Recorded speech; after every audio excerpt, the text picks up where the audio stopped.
Hi, I'm Bradley Shen and welcome to Connected Life. Today we're going to take a look at how technology is used around the world and in some unusual ways.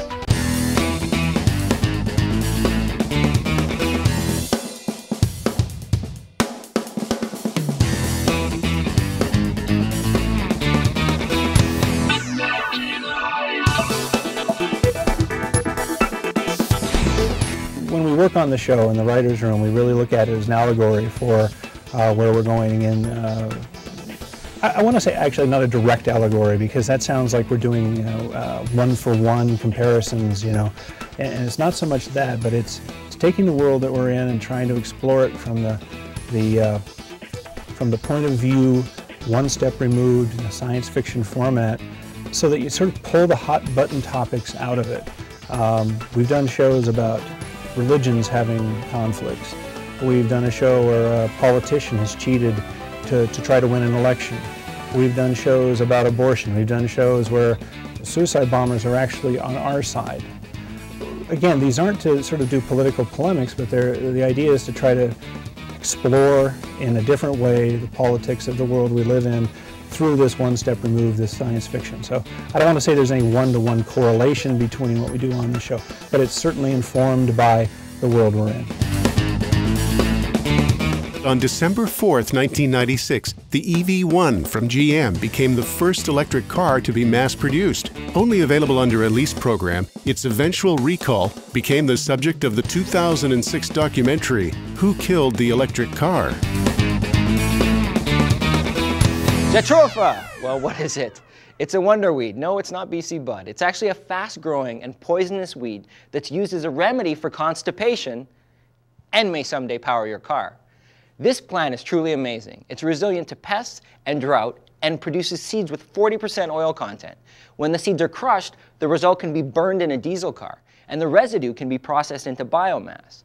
Jatropha has also been used for many years by farmers in Africa as a living fence because its smell and taste repel grazing animals. It could even replace biofuels like ethanol that require large amounts of water, fertilizer, and energy, because Jatropha can survive with very little water and needs no fertilizer. So poor farmers living close to the equator are currently planting Jatropha on millions of acres, spurred on by big business and oil companies like British Petroleum, who have recently shown interest in Jatropha cultivation. Aviation is the fastest growing contributor to global warming and is one of the least climate-friendly ways to travel.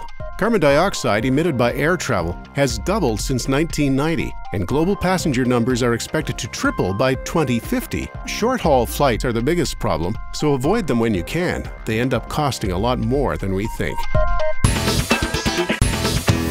Need more evidence of global warming? Well, the Northwest Passage, once thought impassable, is open for business. The area of Arctic sea ice has actually shrunken to its lowest levels since recorded satellite imaging began. In the last year alone, an area of over 1 million square kilometers has vanished.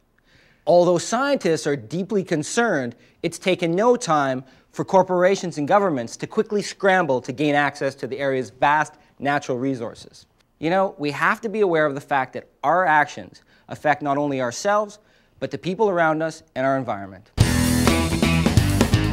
Concerned with it. I don't know if I think about it as often as I probably should. Not only the pollution of more ships going through there, but of course there's going to be a challenge to the Canadian government as to who that actually belongs to. It's something that we should really take care of. The Russians are claiming, and everybody wants to explore for oil, which who knows what the hazards of that will be. I guess there's no simple answer, but we have to start talking about it before we can solve it. Deep in the Amazon, a number of indigenous tribes are using GPS to map out and reclaim their traditional lands. The technology is giving people in remote regions the means to fight back against oilmen, loggers, and miners who are squeezing the natural wealth out of their lands. In Suriname, for example, the government now uses maps generated by the Trio tribe of the Amazon as the official government documents. In addition to GPS, satellite imaging can help locals take action against encroaching cow farms or a river strained by runoff from a mine. In these cases, technology acts as the equalizer, or the truth for those who need it most. NASA has provided us with many impressive inventions over the years. Cordless tools were first developed in conjunction with the astronauts, as were smoke detectors, enriched baby food, new age pavement, ear thermometers, protective paint, and scratch-resistant glass. Surprisingly, Tang was not invented by NASA for the astronauts. We're still not sure who it was invented for. That's our show for now, and we hope you enjoyed it. Keep clicking and stay connected.